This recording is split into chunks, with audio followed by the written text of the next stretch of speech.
Bonjour à toutes et à tous l'équipe, j'espère que vous allez bien. Pour cette nouvelle vidéo, on se retrouve pour la présentation complète de la 19e étape du Tour d'Italie 2025.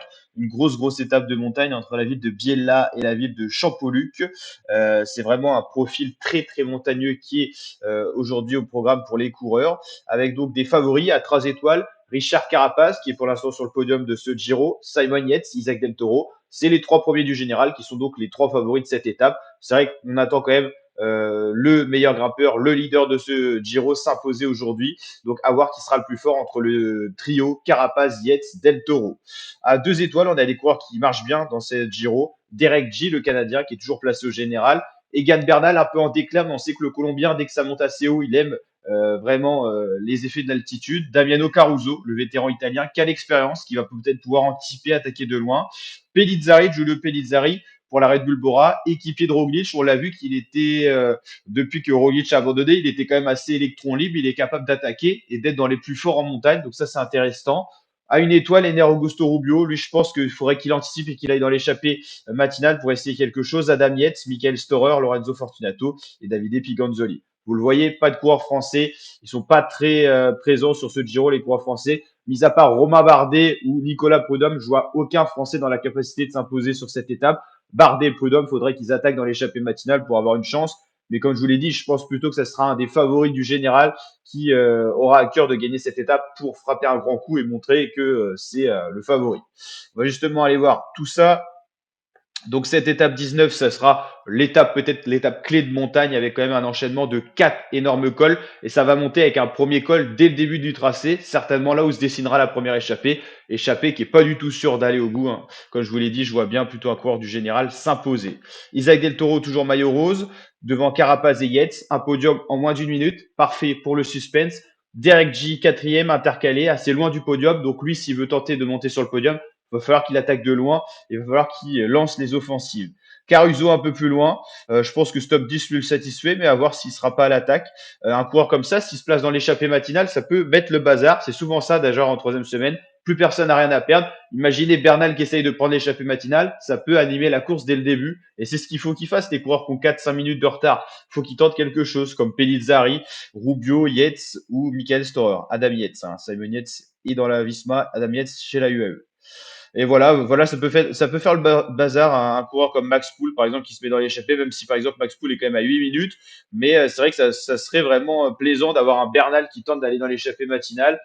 Si c'est une belle échappée, ça force le peloton à rouler. On sait qu'il y a eu pas mal d'abandons, donc pas mal d'équipes diminuées. Même la UAE est diminuée. Ils ont perdu Juan Ayuso, hein, qui vient tout juste d'abandonner le coureur espagnol. Et vous imaginez que les deux gros favoris, Roglic, Ayuso, le duel annoncé, les deux ont quitté la course.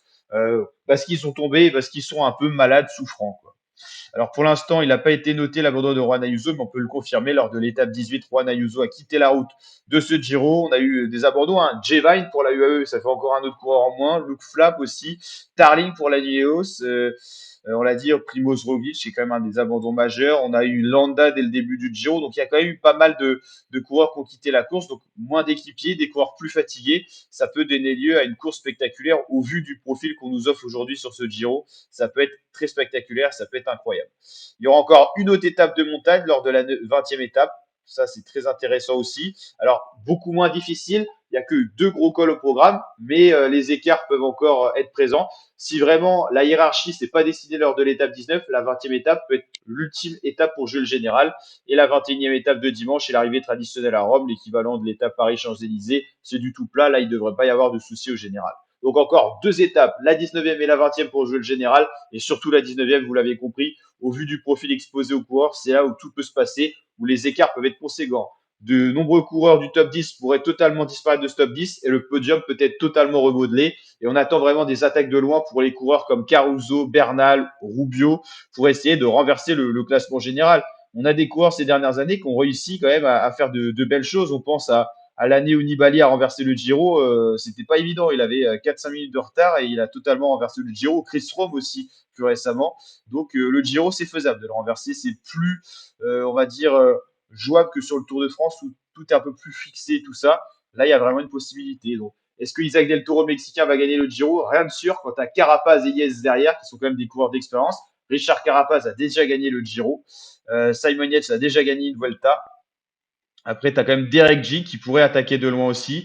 Et puis, voilà, les coureurs qui peuvent vraiment mettre la poudre d'escampette, c'est Caruso, Bernal, Pellizzari, Rubio, Adam Yates, qui sont pas encore si loin que ça. En allant dans l'échappée matinale, ils peuvent vraiment poser de gros problèmes à la UAE qui est quand même diminué. Donc, Adam Yates lui restera certainement dans le peloton pour épauler son leader, sachant qu'il y a déjà deux coureurs en moins chez la UAE, Juan Ayuso et Jevine. Donc voilà, Adam Yates, lui, va pas mettre le bazar, c'est pas son rôle pour la UAE, mais Rubio, Storer, Pellittari, Bernal, Caruso, c'est des noms qu'on aimerait bien voir dans l'échappée matinale. En tout cas, n'hésitez pas à liker si cette présentation d'étape vous a plu, à vous abonner et partager. Je vous dis à très bientôt l'équipe pour de prochaines vidéos, présentation d'étape et résumé. Ciao, ciao.